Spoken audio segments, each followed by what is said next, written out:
संविधान को भी बदलना चाहते हैं। पीछे 400 पार का इन्होंने नारा दिया था, मगर जनता ने उनको असली अपनी औकात दिखा दी थी। आदमी ने इस देश का संविधान का निर्माण किया, कानून बनाए और वंचितों को अधिकार दिया।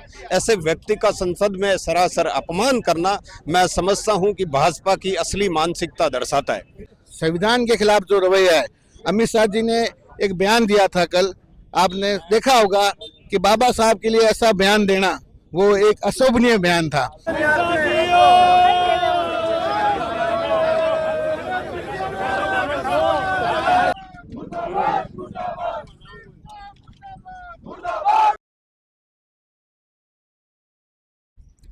नमस्ते, हमारा बीकानेर पर आपका स्वागत है।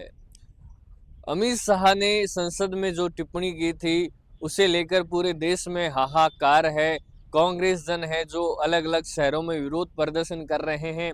आज बीकानेर शहर में कांग्रेस देहात और कांग्रेस जिला ने अमित शाह का पुतला दहन किया और कलेक्टर के आगे भारी संख्या में कांग्रेस जन इकट्ठे हुए और विरोध प्रदर्शन किया है। उन्होंने कहा है कि बाबा साहब का अपमान है जो कांग्रेस और देश की जनता सहन नहीं करेगी। क्या कुछ मांगे हैं, हम बात करेंगे। हमारे साथ कांग्रेस के जिला अध्यक्ष है। किस लिए ये पुतला दहन किया गया, क्या कुछ मांगे हैं आपकी? देखिए, आज हम लोगों ने शहर जिला कांग्रेस कमेटी के द्वारा, देहात कांग्रेस कमेटी के द्वारा अमित शाह का पुतला दहन किया गया है। आप देख सकते हैं कि लगातार टीवी के अंदर जिस तरीके से भारतीय जनता पार्टी और भारतीय जनता पार्टी के लोगों का सदन में जो रवैया है, संविधान के खिलाफ जो रवैया है, अमित शाह जी ने एक बयान दिया था कल, आपने देखा होगा कि बाबा साहब के लिए ऐसा बयान देना वो एक अशोभनीय बयान था। हम आज पुतला दहन करके हम निंदा करते हैं और राष्ट्रपति से मांग करते हैं कि आप उनके खिलाफ इस्तीफा ले जाएं।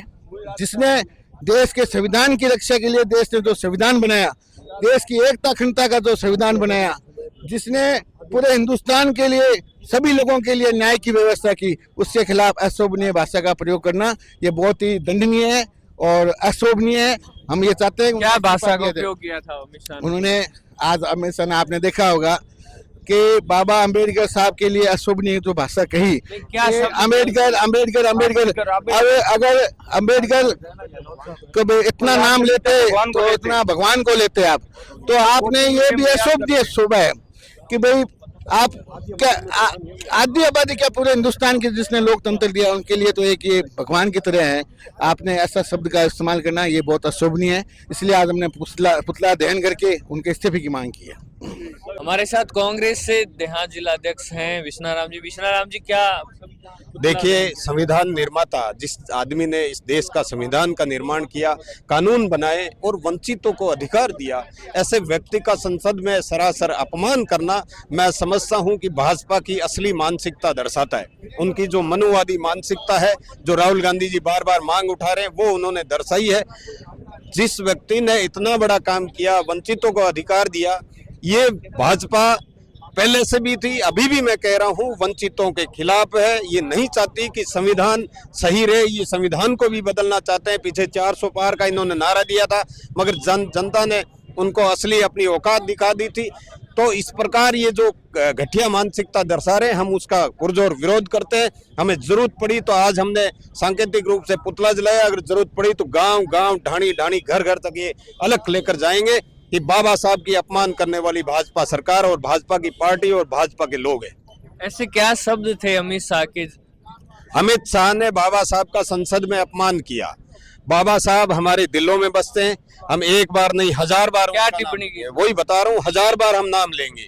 उन्होंने कहा कि बाबा साहब करते भगवान का नाम लो, कल्याण हो जाएगा। भगवान का नाम अमित शाह जी हम लोग आपसे ज्यादा लेते हैं, मगर आपकी तरह बाबा साहब का अपमान नहीं करते। बाबा साहब भी हमारे दिलों में बसते हैं। आज आपको पता है, जिस आदमी ने वंचितों को अधिकार दिया, जिस आदमी ने संविधान बनाया, जिसके कारण आज हमारा देश चल रहा है, बहुत सारे देश से जो विखंडित हो गए, मगर आज बाबा साहब के कारण हमारा देश एकजुट है। बाबा साहब के कारण सब लोगों को अधिकार मिला। ऐसे व्यक्ति के खिलाफ ऐसी घटिया मानसिकता वाली टिप्पणी करना अपने आप में बहुत ही गलत है। हम इसका विरोध करते हैं। पुतला जलाया है, गांव गांव, ढाणी ढाणी तक ये अलग जगाएंगे।